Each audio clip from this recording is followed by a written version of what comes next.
they say, hey, it's got, you shouldn't worry about privacy because, if you have something to hide, that's why you want privacy. But it's not true.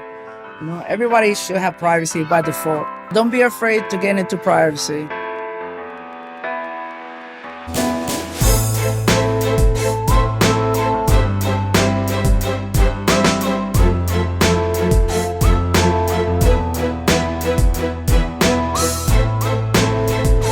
What up, Vigilantes? I'm here with Whoa. What's up, my man? How you doing? Yeah, how you doing? Nice to meet you. Nice to meet you too. Likewise. I missed your talk. Why don't you give us a quick recap? We're talking about phones, right? We're talking about freedom phones, as I like to call them. Phones that are the Google from, companies that want to monitor your every move, see what you're doing, your likes, your dislikes. Pretty much, a way to step away from surveillance. Right on. So are we talking about like de-Googling pixels here? De-Googling using the Android open source project, the actual vanilla Android OS, which does not come with any of the Google services applications. So it's pretty much vanilla. You have pretty much what the phone manufacturers start out with. So they start out, building drivers for these for their phones that they have on the Android kernel. So this is pretty much without all that. Right on. So do you guys have like a company where people can buy these phones from you, or how does it work? There's a few companies. I know one company is called Masushi.io, where you can actually buy a Pixel phone. It's pre-flash with Calyx or GrapheneOS, maybe. I'm not sure, but pretty much anybody can do it. You just get a Pixel phone. You install the drivers on your computer. You just plug it in. You open up a terminal, follow instructions, everything's there. So it's easy. It's easy. This is easy. It's easy. It's just people don't want to put the effort into it. You got that one step, Once you get to that first step, just follow the instructions, everything's there. It should work. Okay, because I know a lot of people have been wanting to do this. They want to de-Google their phone. They buy the Pixel. And then they're like, oh man, I don't know, this is going to be complicated. You don't have to be a programmer. You don't have to be a programmer. You just have to be able to read instructions. Plug your phone, a USB-C into your computer. It's not that hard. It's just don't make it seem as that hard. The problem with people is they like convenience. They want things to be handed to them, and they want this phone to have everything that they want. So if you want privacy, you're gonna have to put a little bit of effort. And once you put that effort in, you're going to enter into a realm where, you don't have to worry about, your voice being recorded 24/7, your location being transmitted to advertisers, your conversations being dropped in by, whatever phone manufacturer is doing that. Yeah, that's scary, right? Everyone's walking around with a mass surveillance device. And they are. Here, look at me. Everybody has a phone with GPS, Everybody has a phone with, Apple phone, iOS, we don't know that operating system, it's proprietary code. You can't go in there and look at it. You can't tell if there's, any type of surveillance happening in the background, with Android and Google's together, those phones are very hard to turn off the listening device. So they're constantly listening, some people, they don't understand this. Like, it always has to be listening to you because you're always going to say, hello, Google, hey, Siri, Oh, shit. So the microphone is constantly on for it to be able to hear you say those words, So for me, it's like, I don't got nothing to hide, but I also don't want me being monitored wherever I go. Yeah, I want to be able to, go to a place and not having, I don't need this company to know and then try to sell me whatever it is that store sold. Right on. So if about this time in the conversation, you want to grab your phone and throw it out the window, maybe you should. Like, honestly, you should. Like, what the fuck are you doing with the mass surveillance mechanism in your pocket around your family and your loved ones? Like, seriously, ask yourself, what are you doing? And here we are with Whoa, and he's telling us, hey, it's easy. It's easy to get this thing done. You can do it for yourself. See, a lot of people, they see all these Google phones that are on the internet, and they're like, shit, man, I don't want to buy it from somebody because if I'm not trusting anybody, then what's to say that guy doesn't put something on my phone? Well, that's the good thing about these phones. So the firmware, you can overwrite the firmware on it, but you can't overwrite the firmware on the actual secure element. So Pixel phones specifically, they carry a chip. It's called the Titan M chip, and this chip is basically its own operating system, isolated from the rest of the operating system that's running. For instance, Android, but it runs in parallel with Android, and it pretty much manages all your passwords, all your sensitive data, all your verified boot, your encryption keys. It handles your PIN entry on your phone when it's locked. And it monitors the version of your OS. So for instance, an attacker were to take your phone and flash a different OS on it with a vulnerability in it, the secure element already knows it's not going to let you use that phone. It's going to pretty much lock down your boot process, tell you, hey, this is an older version of your OS is trying to be run. So, and really, there's no way to tamper with this chip. Google itself has had a bounty out since 2015, and so far, no security company has actually shown a vulnerability with the secure element. So they haven't actually won that bounty. Wow. So this is kind of like a clean Intel management chip on a Pixel. Yes. Pretty much. Yes. The same chip that's on a Pixel device. It's the same chip that Google uses for their data center servers. So all their servers and all the data center has a secure element and they use that just specifically for sensitive information, encryption and management of customer data. So it's funny how they take care of their shit, protecting their privacy, right? Yes. And here we are using their chip to protect our privacy. Yes.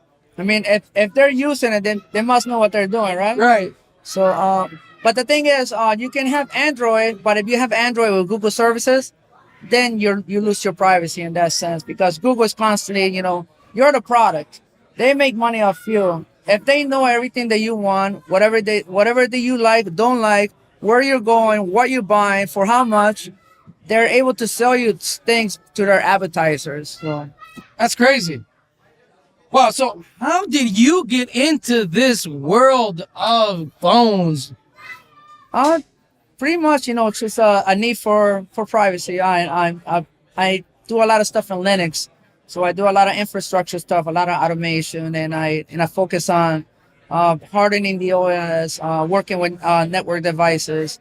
So it was natural for me. I mean, what's the one thing that you're always carrying around is your phone? Yeah. Everybody carries around their phones, and if your phone is a beacon to everybody else, to see what you're doing, I mean, they say, hey, it's got, you shouldn't worry about privacy because, if you have something to hide, that's why you want privacy, but it's not true. Everybody should have privacy by default. Yeah, 100%. And thank you for doing the work that you do. So, okay, the big question everyone's asking right now, CalyxOS or GrapheneOS? I would say CalyxOS. Why?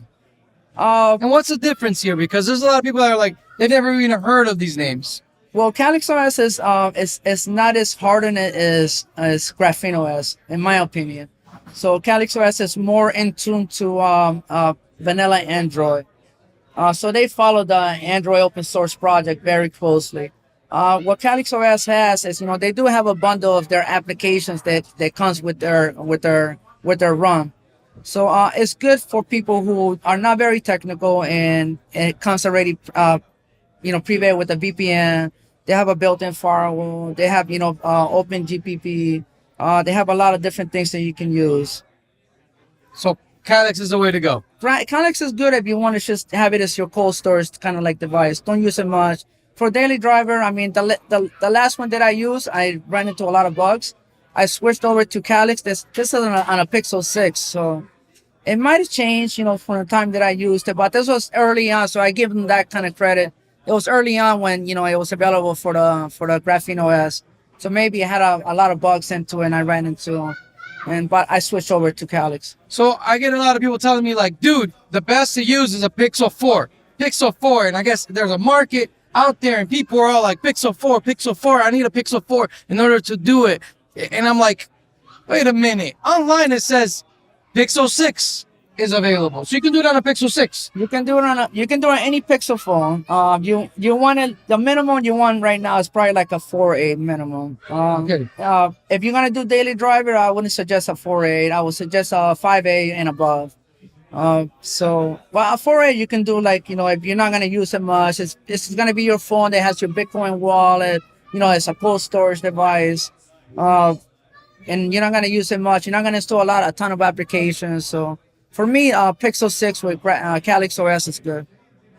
Dude, that's awesome. So let me ask you, are there any phones out in the market that you would say, man, these are awesome, and they're actually, for someone that doesn't want to do it themselves and they don't want to trust anyone doing it for them, that they can just go and buy that phone?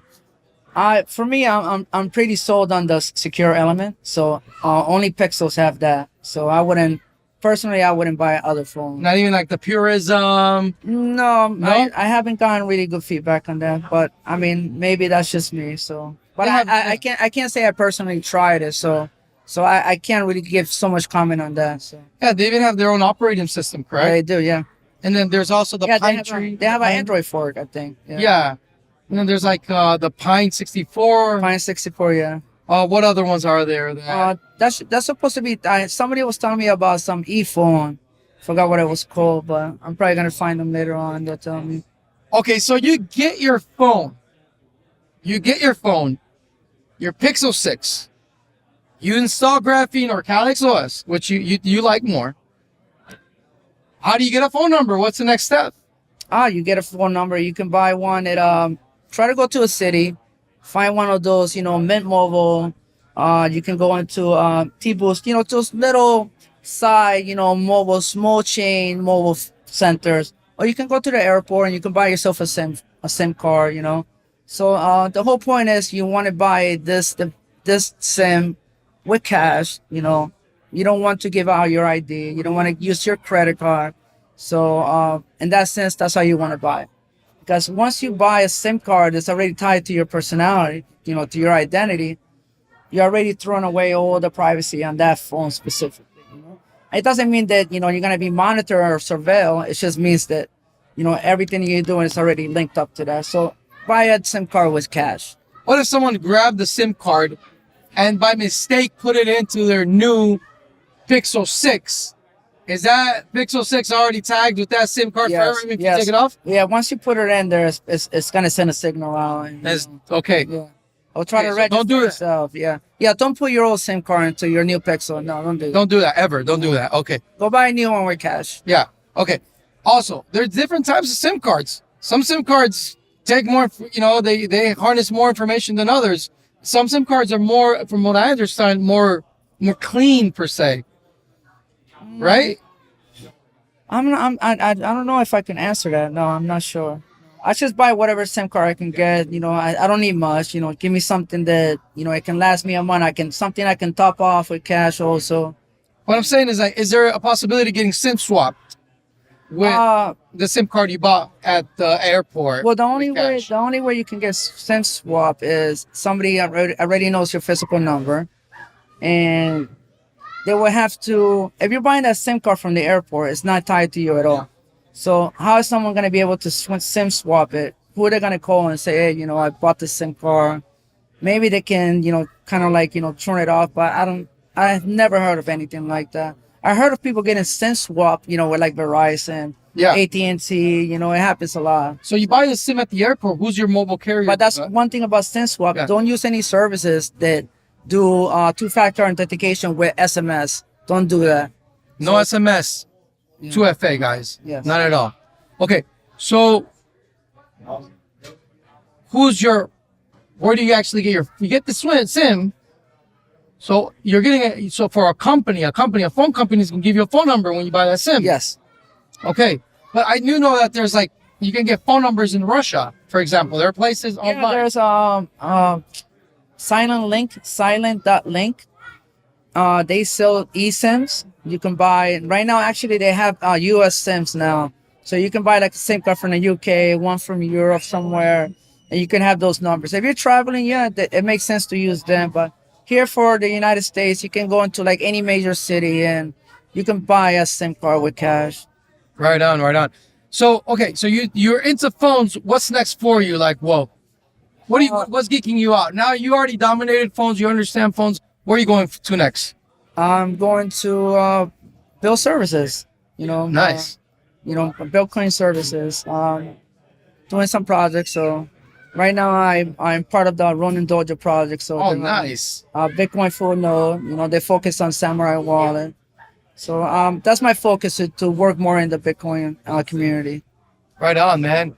So the main message here, guys, is don't get intimidated, right? Yes. Yeah. Don't be afraid to get into privacy. Don't be lazy and, just follow the instructions that are there. You don't have to be a programmer. You just have to GrapheneOS has a web installer. You can try, but I have many people tell me they had issues with this. So the best thing is just follow the normal command line install. So when someone is doing this, when they download Graphene into their computer or CalyxOS, would you recommend them to do it through like privacy, in a private way, correct, right? They can download it through like what, like Tor? You can do through Tor. You can do through VPN. There's a mobile VPN. Proton VPN is another one, but I would use the former. Movad. Yes. And Movad is cool because they don't take your No, you can pay, identifiable. You can pay them with cash. You can send them cash in an envelope. They take payment like that. And so. they take Monero too. Yeah, yeah. Mm-hmm. I like Movad because they don't take any identifiable information. The number they give you is your login and your membership. Yeah, great. They're pretty privacy centric company, so yeah, I like them a lot too. Guys, this is great. I love talking to you, dude. Jam-packed to the point. Thank you. I really appreciate you. And where can people find out more about your work and follow you? I'm taking a year off Twitter. So you can find me on Telegram. I'm like with the zero on Telegram. So nice. Well, thank you very much for being with us. I really appreciate your time. Thank you for explaining all this because it can be, people can mystify things and get intimidated by things that they shouldn't be. Yeah, they shouldn't. Yeah. Awesome. It's not rocket science most of the time. It's not rocket science. It's only phones, guys. Relax. Take it easy.